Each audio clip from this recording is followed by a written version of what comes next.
وہ خوش ہو گیا تھا اور پھر خوشی خوشی ناشتہ بنانے لگا۔ میرا پلان کامیاب ہو چکا تھا۔ میں ایک انگڑائی لیتے اپنے کمرے میں واپس آ گئی اور اپنے بیڈ پر لیٹ کر موبائل چلانے لگی۔ 10-15 منٹ بعد ہی جنید گرما گرم ناشتے کے ساتھ حاضر تھا۔ میری بھوک ایک دم ہی بڑھ گئی تھی۔ خوشبو تو بہت اچھی آ رہی ہے، میں نے تعریف کرتے کہا۔ بھابھی اب پہلے کھا کر دیکھیے، پھر بتائیے گا یہ پراٹھا کیسا بنا ہے، اور آملیٹ بھی۔ اس کے چہرے پر معصوم بچوں جیسی مسکان تھی۔ میں دل میں ہنس دی۔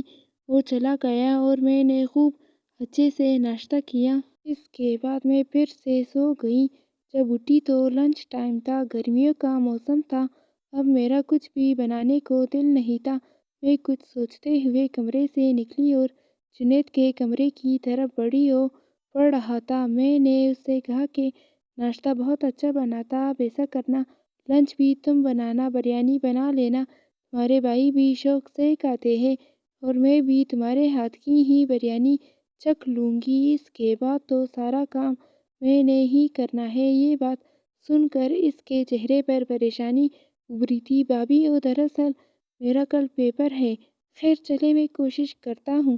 میں جانتی تھی وہ میری بات نہیں ٹال سکتا، اور ویسے بھی اس نے پڑھ لکھ کر کون سا افسر لگ جانا تھا۔ اسے بریانی کا بول کر میں اپنی دوست کے ساتھ شاپنگ پر چلی گئی۔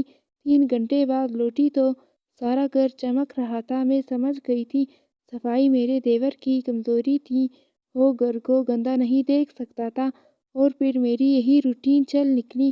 اکثر شوہر بنا ناشتے کیسے چلا جاتا، اکثر میں اسے بنا دیتی، اور اکثر میرا دیور، اس کے میٹرک کے پیپر بھی ہو گئے تھے۔ اب وہ فری ہوتا تو سارا گھر کا کام بھی کر دیتا تھا، کیونکہ میں تو ناشتے کے بعد فوراً سو جاتی تھی اور اٹھ کر اپنے کمرے کی صفائی کر لیتی تھی۔ شام کا کھانا بھی دیور بناتا، اور شوہر کے آنے پر میں روٹی بنا لیتی اور چائے بھی، جس سے شوہر کو لگتا سارا کام میں کرتی ہوں۔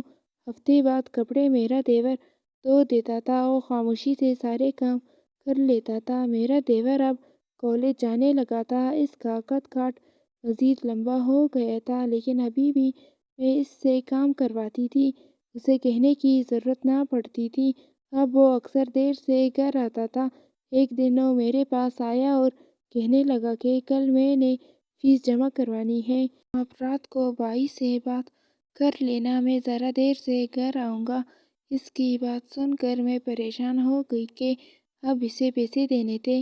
کالج کی فیس کم از کم 1 لاکھ تو ہوگی نا، اور میں ایسا بالکل بھی نہیں چاہتی تھی کہ میرا شوہر فضول میں اتنے پیسے اپنے بھائی کو دے۔ شام کو میں نے شوہر کو بتایا ہی نہیں، اور صبح ہوئی تو دیور نے فیس کا پوچھا۔ میں نے جھوٹ بولا اور کہا کہ تمہارے بھائی کہہ رہے تھے یہ کہ ہاتھ ابھی تنگ چل رہا ہے، اسی لیے پیسوں کا انتظام نہیں ہو سکتا۔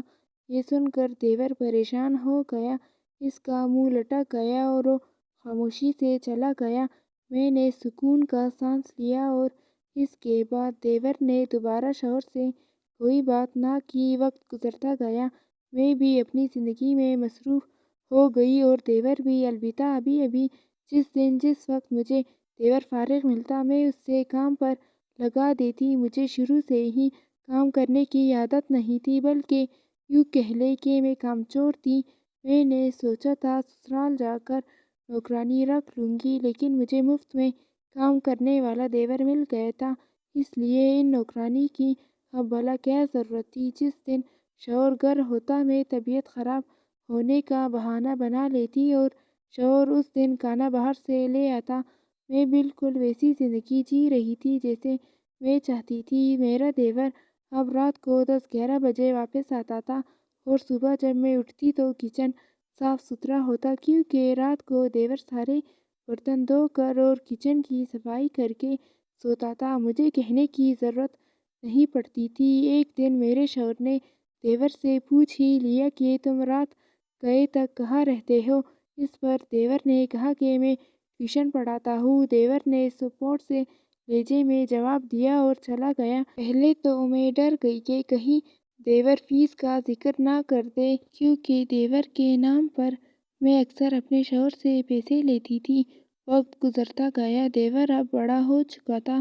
وہ کسی کام کے سلسلے میں شہر سے باہر چلا گیا اور وہ 2 مہینے میں نے کس مشکل سے گزارے تھے یہ میں ہی جانتی تھی۔ مجھے پورے گھر کا کام کرنا پڑتا تھا جو مجھ سے ہوتا نہیں تھا۔ میرے تو جیسے ہوش ٹھکانے آ گئے تھے۔ دیور نے گھر کو جانے کیسے سنبھال رکھا تھا، ہر چیز پرفیکٹ ہوتی تھی۔ اب ہر جگہ برتن بکھرے رہتے تھے۔ وقت یوں ہی پر لگا کر اڑ گیا۔ لمبے عرصے کے لیے دیور گھر سے غائب ہو گیا۔ کبھی کبھار دیور سے فون پر بات ہو جاتی تو کہتا بھابھی دوست کے پاس راولپنڈی رہتا ہوں، پڑھائی جیسے ہی ختم ہوگی واپس آ جاؤں گا۔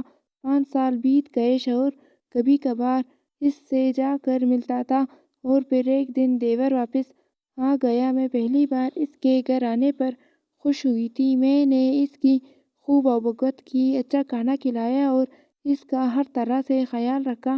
دیور بھی بہت خوش نظر آ رہا تھا۔ وہ پہلے سے کافی نکھر گیا تھا۔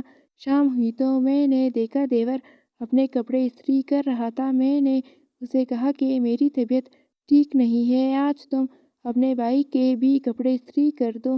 دیور نے یہ بات سنی اور کہا کہ بھابھی اس کام کا ٹیکس لگے گا اور فائل بھی جمع کرانی ہوگی۔ اس کی بات سن کر میں ہنس دی، مجھے لگا مذاق کر رہا ہے۔ چنانچہ میں نے کہا کہ ٹھیک ہے، میں ٹیکس ادا کر دوں گی۔ دیور نے سارے کپڑے استری کر دیے اور پھر جیسے ہی شام ہوئی تو مجھے اندازہ نہیں تھا یہ میری زندگی کی سب سے خوفناک رات بننے والی تھی۔ شام ہوتے ہی دیور میرے کمرے میں آیا اور کہا کہ چلیں بھابھی فائل جمع کروائیں۔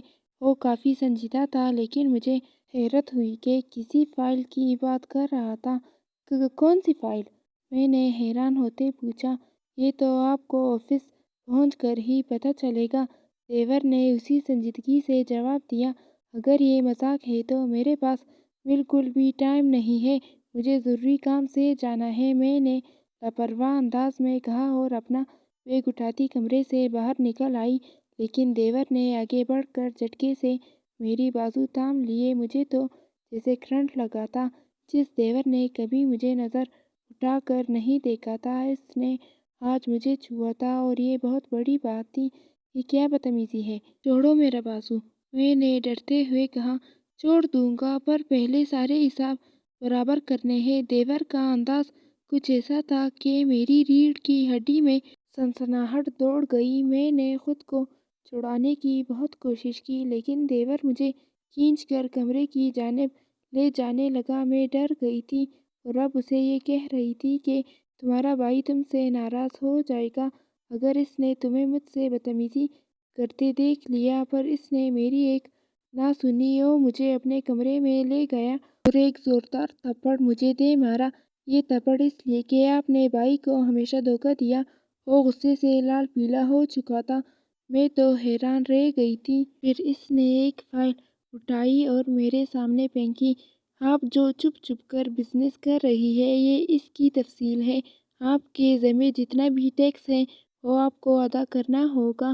وہ کیا بول رہا تھا مجھے کچھ سمجھ نہ آیا۔ اور یہ دیکھیے میں ایک انکم ٹیکس آفیسر ہوں، جانتا ہوں آپ غلط کاموں میں ملوث ہیں، لیکن اس سے پہلے کہ انکم ٹیکس والے آپ کو لے کر جائے خاموشی سے ٹیکس ادا کریں۔ اس نے اپنا کارڈ میرے سامنے کیا اور میں حیران رہ گئی۔ وہ واقعی آفیسر بن چکا تھا۔ اتنا لمبا عرصہ وہ گھر سے اس لیے غائب تھا کہ وہ ٹریننگ پر گیا ہوا تھا۔ اور اس فائل میں وہ سارا حساب کتاب ہے جو آپ نے میرے نام پر بھائی سے پیسے لیے، سارے آپ کو آج مجھے ادا کرنے ہیں۔ میں خالی خالی نظروں سے دیور کو دیکھ رہی تھی، جانے اسے کیسے میرے بزنس کا پتہ چل گیا تھا، حالانکہ میں نے بہت رازداری سے سارا کام کیا تھا۔ جانتی ہیں، آپ جب پہلی بار اس گھر میں آئی تھی تو میں نے آپ کو بھابھی نہیں ماں سمجھا تھا۔ میں پیار کا بھوکا بچہ تھا، میں تھک گیا تھا اپنے نازک ہاتھوں سے کام کرتے کرتے، پر آپ نے کیا کیا؟ آپ نے مجھے نوکر بنا لیا۔ دیور کی آنکھوں میں آنسو آ گئے اور میرا سر جھک گیا۔ میں جانتا تھا اگر میں نے انکار کیا تو آپ مجھ سے نفرت کرے گی، بھائی کو میرے خلاف بھڑکائے گی، اسی لیے میں خاموشی سے آپ کی ہر بات مانتا گیا۔